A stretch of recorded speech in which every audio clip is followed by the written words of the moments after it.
Madame le Président, Mesdames de la Cour, Mesdames et Messieurs les jurés, mieux vaut prendre rendez-vous et préciser sa commande en un clic.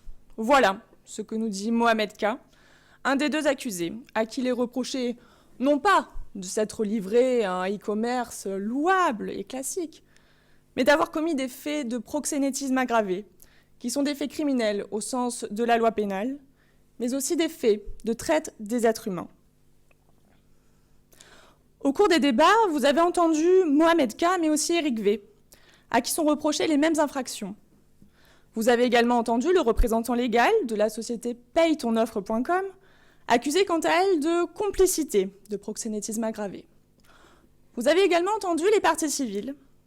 Fatoumata, qui était âgée de 14 ans au moment des faits, Jaël, qui était âgée de 16 ans au moment des faits, Marie, qui était âgée de 17 ans, mais aussi Liam, qui a été entendu en qualité de témoin et qui, elle, était majeure.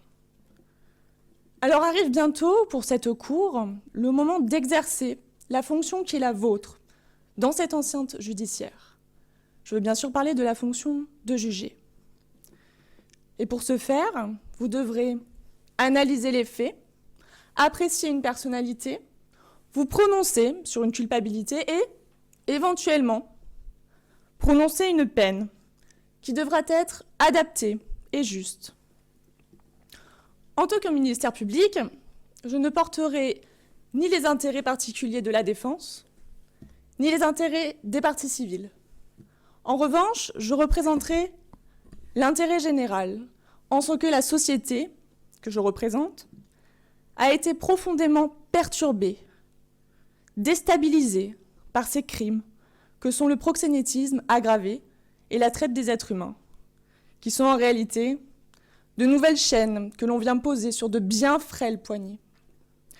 Car c'est d'un nouvel esclavage dont je vais vous parler, celui qui conduit à l'exploitation sexuelle de jeunes filles devenues des marchandises offertes sur des sites web moyennant paiement. Je vous le disais il y a un instant, vous allez devoir rendre la justice et pour y parvenir, il vous faudra vous convaincre que oui, Fatoumata, Jaël et Marie se sont d'abord livrées à la prostitution de manière volontaire, avant d'en devenir des prisonnières. Alors à ce stade, je vous poserai simplement une seule question. Si c'est un choix, et à supposer que cela puisse être un choix quand on n'a pas 20 ans, n'est-ce pas un choix désespéré? Un choix guidé par la volonté de s'extraire de la misère sociale et financière qu'elles avaient connue?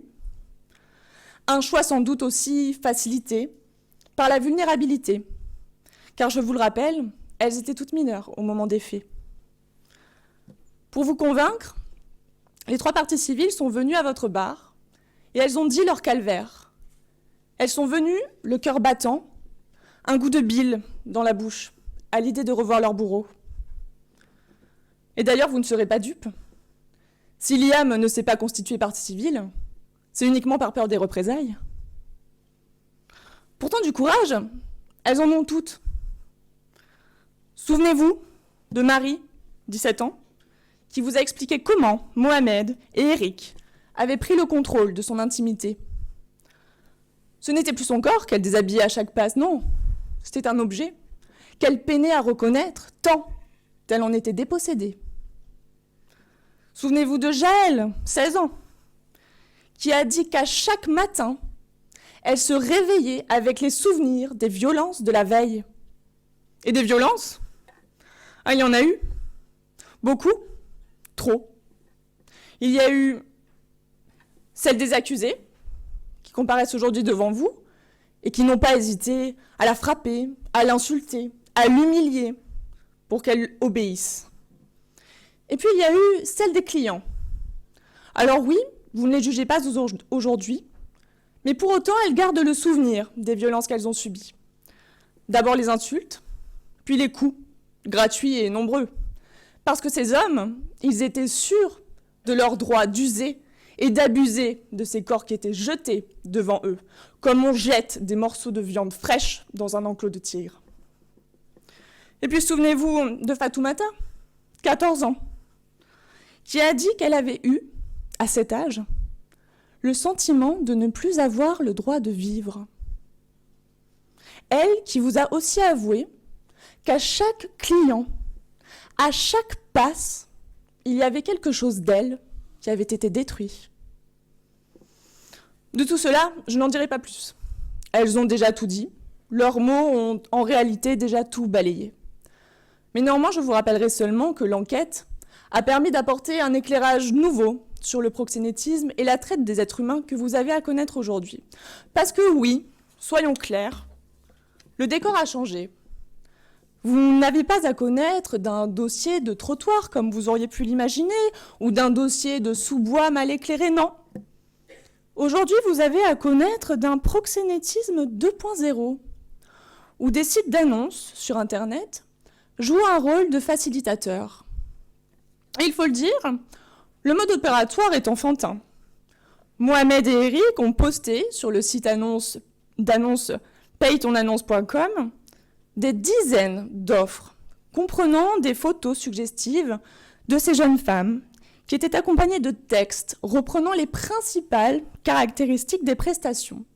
Alors la procédure en contient beaucoup, mais je n'en citerai aujourd'hui que 2, et vous ne serez pas naïfs sur leur caractère. Luna, première fois, très jeune et raffinée, bébé JFK athée, posté dans la rubrique Erotica. Scheherazade, exotique, sexy et masseuse de 20 ans. Bébé JFK, GFE, posté dans la rubrique Relaxation.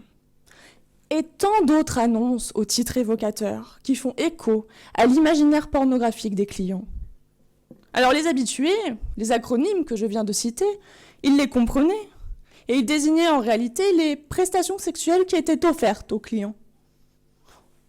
Pénétration vaginale, fellation sans préservatif, refus de la sodomie, voilà ce que veut dire cet abécédaire. Alors je vous le disais donc, le mode opératoire, il est loin d'être complexe et Mohamed et Eric, ils l'avaient bien compris, parce que c'était à eux de choisir les lieux, les hommes, les prix, les actes sexuels. À eux également l'assurance de profit, de gains importants et également de moindres coûts de fonctionnement.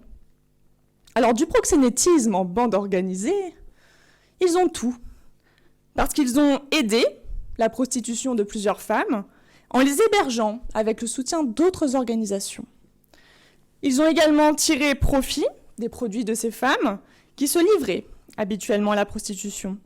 Et ils ont enfin exercé des pressions sur elles pour qu'elles se prostituent, alors qu'elles étaient mineures et en usant de violence. Quant à la bande organisée, elle est parfaitement établie dans la mesure où nos 2 protagonistes s'étaient bien organisés de manière à ce que chacun puisse tirer profit de cette petite organisation. Les accusés aujourd'hui encourent à ce titre 20 ans de réclusion criminelle. 20 ans. Mais en réalité, de la traite des êtres humains, ils ont tout également. Ils ont hébergé, recruté, transféré à des fins d'exploitation des jeunes filles et en bénéficiant d'une logistique soutenue de la part d'autres réseaux criminels, comme c'est toujours le cas dans ce type d'organisation. Ils ont bénéficié d'appartements, de voitures, de petites mains qui les ont aidés. Ils se sont également livrés à ces actes avec une ampleur qu'ils minimisaient pendant les débats. Mais en réalité, l'enquête, elle démontre que c'est sur l'ensemble du territoire qu'ils ont organisé les déplacements et l'activité prostitutionnelle des parties civiles, dont le semblant de consentement est indifférent. Et cette infraction, eh bien, elle est également passible de 20 ans de réclusion criminelle. Alors le ministère public que je représente a fait le choix de poursuivre les accusés sur ces 2 volets. Et on vous dira, enfin la défense vous le dira, que ces infractions sont en concours, qu'elles ont été commises dans la même période, qu'elles recouvrent donc les mêmes faits et qu'il ne pourra donc y avoir qu'une seule culpabilité. Ce n'est pas mon avis. Et pour vous aider à vous forger votre conviction, je vous livre la mienne. Si la loi pénale prévoit 2 infractions distinctes, ce n'est pas un hasard. C'est bien parce que ces infractions, qui certes protègent toutes les 2 la dignité, eh bien, elles visent également des valeurs distinctes et elles viennent sanctionner des comportements différents. La traite des êtres humains en particulier s'inscrit dans un processus en amont. En quelque sorte, ce serait la première étape de ce commerce odieux, au terme duquel une jeune fille, âgée de 14 ans, a pu être transformée en marchandise. C'est la raison pour laquelle je vous demanderai de sanctionner cumulativement ces deux infractions, afin, enfin, de pouvoir réprimer l'intégralité du processus criminel. Mais Eric et Mohamed, ils ne sont pas les seuls sur le banc des accusés, car il y a également la société payetonannonce.com dont je vais vous parler. Alors eux, ils n'ont rien écrit, c'est vrai, ils n'ont pas écrit des annonces. Et ils vous diront qu'ils n'ont rien vu, qu'ils n'ont rien entendu, qu'ils n'ont rien soupçonné. Mais vous ne les croirez pas. Car ils ont sciemment, par leur aide et leur assistance, facilité la préparation et la commission du proxénétisme aggravé qui est reproché à Mohamed et à Eric. Et il faudra bien le dire pour que cette impunité cesse. On fournit son aide, c'est-à-dire qu'on est complice quand on met en avant, quand on maintient en tête de liste des annonces qui sont clairement prostitutionnelles, moyennant quelques euros, moyennant un abonnement. On aide aussi quand on refuse de supprimer des annonces du site en se retranchant derrière le règlement intérieur de la plateforme. Et on aide encore quand on se cantonne à demander des informations qui sont purement déclaratives. Et c'est peut-être à ce prix que le webmaster trouve le sommeil. Mais moi, je ne dors pas. Et c'est la raison pour laquelle vous entrerez également en voie de condamnation à l'encontre de la société payetonannonce.com. Alors, s'agissant de la peine, il semble nécessaire de prendre en considération la gravité des faits et la personnalité des accusés. Et c'est la raison pour laquelle vous condamnerez Mohamed, qui a déjà un passé judiciaire, à 10 ans d'emprisonnement avec maintien en détention. Eric, lui aussi déjà connu, sera également condamné à 10 ans d'emprisonnement avec maintien en détention. Quant à la société payetonannonce.com, vous la condamnerez à une peine d'amende qui sera en adéquation avec leurs bénéfices tirés de cette activité et avec la gravité des faits. Et vous prononcerez donc une amende d'un montant de 150 000 € avec exécution provisoire. Et vous le ferez parce qu'ainsi vous viendrez rappeler que ces comportements, eh bien, ils sont inacceptables. Et il en va de notre dignité à tous. Je vous remercie.